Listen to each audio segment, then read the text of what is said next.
या तो उनके ऊपर भरोसा है, तो फिर क्या भ्रष्टाचार है कि आप निचले दर्जे के अधिकारी को ऊपर बिठा के रखे हो? क्या एक लिपिक एक सहायक आयुक्त की कुर्सी पे बैठ के उस कुर्सी का मान रख सकता है? यह सवाल बड़ा है। नमस्कार दोस्तों, मैं हूं यूसुफ अली। दोस्तों, पिछले लंबे समय से मैं वसई विरार महानगर पालिका में चल रहे अलग अलग अनियमितताओं को लेकर खुलासा करता रहा हूं। आज का मेरा जो खुलासा है वो वसई महानगर पालिका प्रशासन के ऊपर है कि प्रशासन किस तरह से चल रहा है। तो मैं आपको बता दूं कि ऐसा लगता है वसई विरार में काबिल अफसरों की कमी है। ये बात मैं इसलिए बोल रहा हूं कि वसई विरार में ऐसा कई अफसर है, अधिकारी कर्मचारी है जिनके ऊपर निलंबन की कार्यवाही हो चुकी है और उन अधिकारियों को ऊंचे पद पे बिठाया गया है, उनकी काबिलियत नहीं होने के बावजूद भी। सबसे पहले मैं बात करूंगा थॉमस रॉड्रिक्स की, जिसको लेके मैंने पत्र दिया था पिछले महीने में। ये एक पत्र मैंने दिया था। थॉमस रॉड्रिक्स के ऊपर आरोप लगा था कि उन्होंने पेपर चोरी किए और पेपर चोरी करने की वजह से उनका निलंबन हुआ था। मैंने 20/9 को पत्र दिया था आयुक्त को कि आप इसके ऊपर गुना दाखिल कीजिए ताकि क्या कागज पत्र वहां से गए उसकी जांच। और ये आपको बता दूं, ये मामला जो है वो करीब 12 महीने से 14 महीने के पीरियड के बाद में उठा था, लेकिन महानगर पालिका आयुक्त ने उस कंप्लेन को साइड में रख के गुना दाखिल करने की जगह उनको वापस काम पे लिया है। उसका आदेश है 8/10/2021 का आदेश है। 8/10/2021 में थॉमस रॉड्रिक्स को फिर से महानगर पालिका में ले लिया। अब जो मैं भी बोल रहा था कि काबिल अफसरों की कमी है, तो थॉमस रॉड्रिक्स का तो ये मामला था, इसके ऊपर मैंने पत्र व्यवहार किया था, तो मैंने आपको ये दिखाया। अब मेरे पास एक लिस्ट है, ये 5 पेज की लिस्ट है, आप देख सकते हैं। ये लिस्ट के अंदर ये आरटीआई से निकाली हुई है। इसमें 2009 महानगर पालिका के गठन से अब तक कितने अधिकारी निलंबित हुए उनकी जानकारी मांगी गई थी। इसमें टोटल 55 नाम है। थॉमस रॉड्रिक्स का नाम नहीं है, वो भी हाल ही में हुए तो 56 मान लेते हैं। 56 अधिकारी कर्मचारी के इसमें नाम है, जिसमें से करीब 10 से 12 अधिकारी कर्मचारी ऐसे हैं जिनके ऊपर एंटी करप्शन की ट्रैप हुआ था और एंटी करप्शन के ट्रैप के अंतर्गत उनको गिरफ्तारी हुई थी, उनका निलंबन हुआ था। उनको भी फिर से काम में ले लिया गया है। ठीक है, एक कर्मचारी का अपना अधिकार होता है कि जब उसके ऊपर कार्यवाही हुई तो उसको कुछ समय बाद में काम में लेना होता है, लेकिन उसमें एक नियम और शर्त ये होती है कि उनको उस पद पर, जिस पद पर वो पहले है, वहां नहीं लिया जाना चाहिए। अकार्यकारी पद पर उनको लिया जाना चाहिए। लेकिन यहां पे ऐसा है उल्टा, यहां का पूरा सिस्टम उल्टा है। यहां एक लिपिक को सहायक आयुक्त बना के बिठा दिया गया है। मैं बात करूं, ये इस लिस्ट में 90 नंबर पर नाम है प्रदीप आवड़ेकर। प्रदीप आवड़ेकर जो है वसई विरार महानगर पालिका में 2017 में ये निलंबित हुए थे और इनको पुनः स्थापित किया गया था बाद में। आज ये वसई प्रभाग आय के सहायक आयुक्त है और ये लिपिक है। एक लिपिक के ऊपर वरिष्ठ लिपिक होता है, वरिष्ठ लिपिक के ऊपर अधीक्षक होता है। उन सभी को दरकिनार करके लिपिक को ऊपर बिठाया जाता है। प्रदीप आवड़ेकर पहला नाम नहीं है, आपको इसके आगे बता रहा हूं। दूसरा नाम है रूपाली संख्य, ये वरिष्ठ लिपिक है। ये इनका निलंबन हुआ था 4/12/2020 को। इनको फिर से काम पे लिया गया।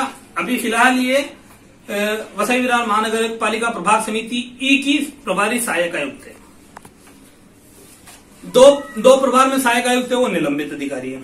फिर तीसरा नाम प्रकाश यादव। प्रकाश यादव इस समय प्रभारी सहायक आयुक्त, इनका निलंबन हुआ था 2017 में। इनका कारण था निलंबन का कार्यालयन कर्तव्यात कसूर, ऐसा लिखा हुआ है। इनको फिर से बहाली हुई और आज ये प्रभाग समिति सी के सहायक आयुक्त थे। 3 सहायक आयुक्त। सहायक आयुक्त का मतलब उस प्रभाग का सर्वे सभा। उसके बाद में बाकी के प्रभाग की बात करें तो चौथा प्रभाग है एच में, उनके ऊपर कोई ऐसा मामला नहीं है, गिरसन गोंसाल्विस।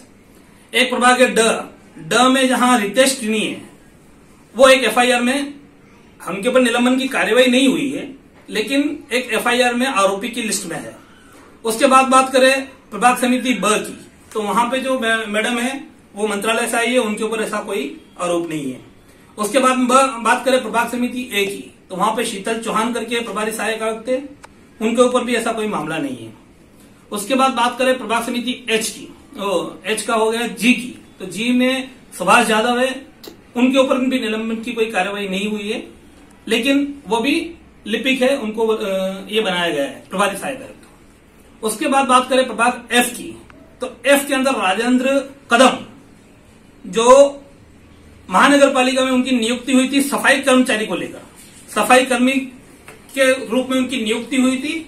बढ़ते बढ़ते आज वो वसई विरार महानगर पालिका प्रभाग समिति एफ के प्रभारी सहायक आयुक्त है, और महानगर पालिका में उनका निलंबन नहीं हुआ, लेकिन महानगर पालिका के पहले नगर परिषद के समय उनका भी निलंबन हो चुका है।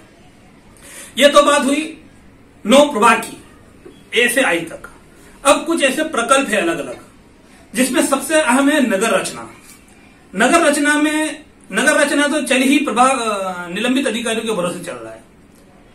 नगर रचना के सर्वे सर्वा है वाईएस रेड्डी, इनको लेके बड़ा मामला हुआ था 2015-16 में, और वाईएस रेड्डी के ऊपर एंटी करप्शन की रेड हुई थी। उसके बाद में इनको वापस वाईएस रेड्डी जो है न्यायालय में गए, और 13/2/2019 में वसई विरार महानगर पालिका की महासभा में इनको लेने के लिए प्रस्ताव पारित हुआ। ये प्रस्ताव की कॉपी है वसई विरार महानगर पालिका में 13 फरवरी 2019। उस समय इनको फिर से लेने के लिए तो इन पे क्या क्या आरोप थे नहीं थे, इसमें ठहराव में सब उसका जिक्र किया गया है। वो 2-3 पेज का ठहराव है पूरा। अब इसमें सबसे अहम था कि लास्ट में ठहराव के अंत में इस पे वोटिंग भी हुई थी। वोटिंग में करीब 95 जो वोट थे वो उनके पक्ष में थे कि इनको लेना चाहिए, और 4 विपक्ष में थे। हालांकि उनको लेना चाहिए तब ठहराव में ये लिखा गया था, माननीय उच्च न्यायालय, आप देख सकते हैं ये, माननीय उच्च न्यायालय मुंबई यांनी दिलेला अंतरिम आदेश मान्य करून आज ही सभा श्री रेड्डी यांना महानगरपालिका सेवेत अकार्यकारी पदावर रुजू करून घेण्यास व त्याच्यावर आवश्यकतेशीर भंग विषयक कार्यवाही करण्यास मान्यता देत आहे। मतलब इनको अकार्यकारी पद नगर रचना में उनको लिया गया, लेकिन तब ये लिखा गया था ठहराव में कि इनको कार्यकारी पद नहीं दिया जाएगा। लेकिन आज रेड्डी जो है वो पूरी तरह से कार्यकारी पद पर है, और रेड्डी ही पूरा नगर रचना का संचालन कर रहे हैं। अब नगर रचना की मैं बात कर रहा हूं तो रेड्डी, वाईएस रेड्डी के अलावा एक और शख्स है जिनको नगर रचना का भी चार्ज दिया गया है। वो नगर रचना में प्रभारी सहायक आयुक्त के तौर पे है, जिनका नाम है नीलेश महात्रे। तो नीलेश महात्रे भी 2017 24/10/2017 में कामात हलगर्जीपणा, ये उनका नाम है, वो भी निलंबित हो चुके हैं।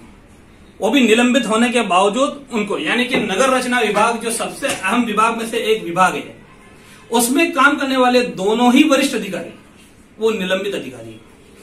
यानी वसई विरार महानगर पालिका किस तरह से काम होता है, मैं अभी आपको यही दिखा रहा हूं। और ये भी लिपिक है, ये भी वरिष्ठ लिपिक या अधीक्षक नहीं है, लिपिक है। नीलेश महात्रे भी लिपिक को प्रभारी सहायक आयुक्त बनाया गया है। तो इस तरह से ये सब दिखाने के पीछे का मेन मकसद ये है कि ताकि लोगों को मालूम पड़े, आप लोगों को मालूम पड़े कि क्या हमारे यहाँ चल रहा है। ऐसा नहीं कि वसई विरार महानगर पालिका में काबिल अफसर नहीं है, बहुत ऐसे काबिल अफसर, अधीक्षक या वरिष्ठ लिपिक है जो अभी भी अपनी जगह पर वहीं बैठे हुए हैं, लेकिन उनके ऊपर लिपिक को बिठाया जाता है।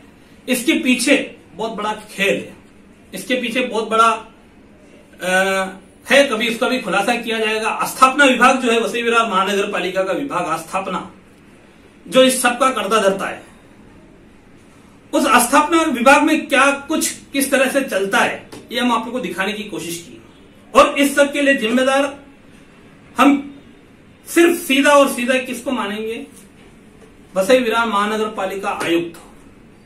क्योंकि जब आयुक्त ही किसी की बदली होती है या होती है, उसके ऊपर आयुक्त के ही सिग्नेचर होते हैं, आयुक्त ही उसको मान्यता देते हैं। चाहे उसको आस्थापना विभाग जो है आयुक्त के पास उनकी सिफारिश लेके जाए, लेकिन अगर आयुक्त चाहे तो उनको रिजेक्ट कर सकते हैं। लेकिन यहां ऐसा नहीं है। आयुक्त उनको रिजेक्ट नहीं करके उनको वो पद दे रहे हैं। आयुक्त का अपना क्षेत्राधिकार है, वो दे भी सकते हैं, लेकिन सवाल यह है कि सिर्फ निलंबित अधिकारी या जूनियर कर्मचारी को ही क्यों? तो ये मेरा सवाल है, इस सवाल के ऊपर आयुक्त जवाब दें। आयुक्त महोदय, आप वसई विरार महानगर पालिका के संदर्भ में आज दिन तक आपने क्या अच्छा किया है, इसका आपने कभी एक प्रेस कॉन्फ्रेंस लिया नहीं है। लेकिन ये जो चीज, ये जो मैं आपको डॉक्यूमेंट दिखा रहा हूं, ये फाइल जो दिखा रहा हूं, इस फाइल के बाद में आप ये बताइए कि ऐसी क्या, या तो आपको अपने जो कर्मचारी, जो अधीक्षक, जो वरिष्ठ लिपिक है, उनके ऊपर भरोसा नहीं है, या तो उनके ऊपर भरोसा है तो फिर क्या भ्रष्टाचार है कि आप निचले दर्जे के अधिकारी को ऊपर बिठा के रखे हो? क्या एक लिपिक एक सहायक आयुक्त की कुर्सी पर बैठ के उस कुर्सी का मान रख सकता है? यह सवाल बड़ा है। तो दोस्तों, आज के लिए इतना ही। इस वीडियो को फैलाइए, महानगर पालिका तक ये जाना चाहिए। आयुक्त साहब की आंखें खुलनी चाहिए। अगर आयुक्त साहब की आंखों में धूल झोंक कर इस तरह से उनका सिग्नेचर लिया जाता है तो वो भी क्लियर होना चाहिए, और आस्थापना विभाग इसका सबसे बड़ा जिम्मेदार है, उसको इसकी पूरी की पूरी जिम्मेदारी लेनी चाहिए। आज के लिए इतना ही। ऐसे ही आता रहूंगा आपके बीच में कुछ नए खुलासे लेके। धन्यवाद। और भी वीडियो को देखने के लिए चैनल को सब्सक्राइब करें, बेल आइकन को दबाएं, वीडियो को लाइक और शेयर जरूर करें। धन्यवाद।